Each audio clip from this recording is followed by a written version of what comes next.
আমরা ন্যায় কাজ করেছি।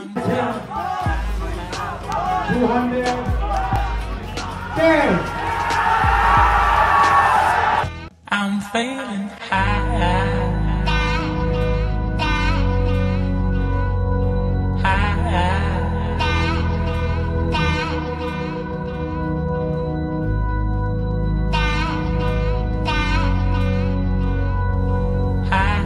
প্লেয়ারদেরকে দিতে পারতো না পুরস্কার, কেন একটা পুরস্কারকে ব্লেন্ডার দিবে একটা জাতীয় পর্যায়ের একটা খেলায়?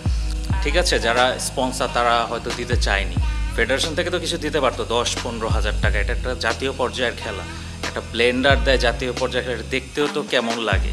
একটা বডি বিল্ডার বডি বানায় মাসের পর মাস, বছর পর বছর কষ্ট করে।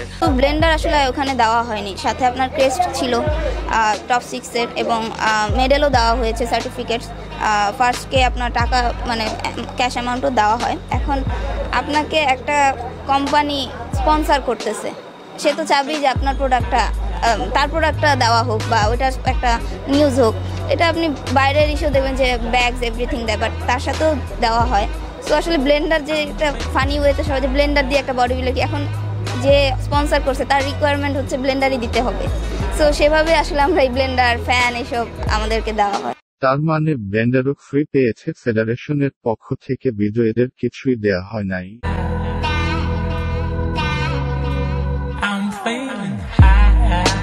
আপনি ওনাকে বলেছিলেন স্যার আমাকে মাইকটা একটু দেন, আপনি খেয়াল করেছিলেন যে আমি বলতেছিলাম যে স্যার, তো উনি করলো আমি কি কুকুর? হ্যাঁ, তো অবশ্যই। না না না, আমি তাকে বলছি যে যাও ওদিকে। আমরা মনে করি যে আমরা ন্যায় কাজ করেছি।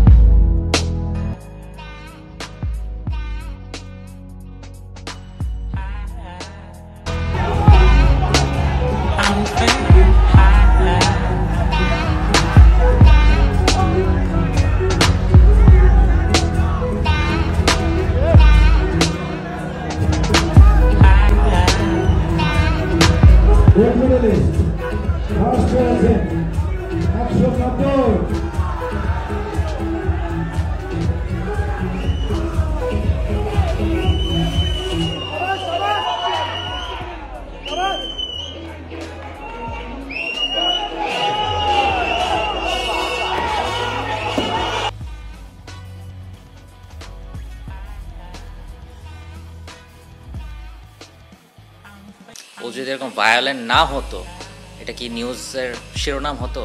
হতো না কিন্তু।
কিন্তু ব্যক্তিগতভাবে আমি কখনোই এই ধরনের লাথি দেওয়া বা আচরণ, উগ্র আচরণ আমি কখনোই সাপোর্ট করি না।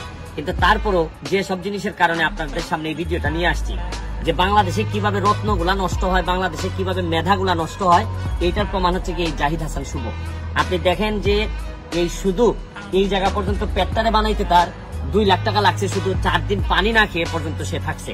তারপরও যখন দুর্নীতি বা এই ধরনের অভিযোগ যখন ফেডারেশনের বিরুদ্ধে যখন খুবই চরম মাত্রায় হয়ে যায়, তখন মানুষ হঠাৎ করে ফেটে পড়ে। এটা একটা সাইকোলজিক্যাল মানসিক ব্যাপার।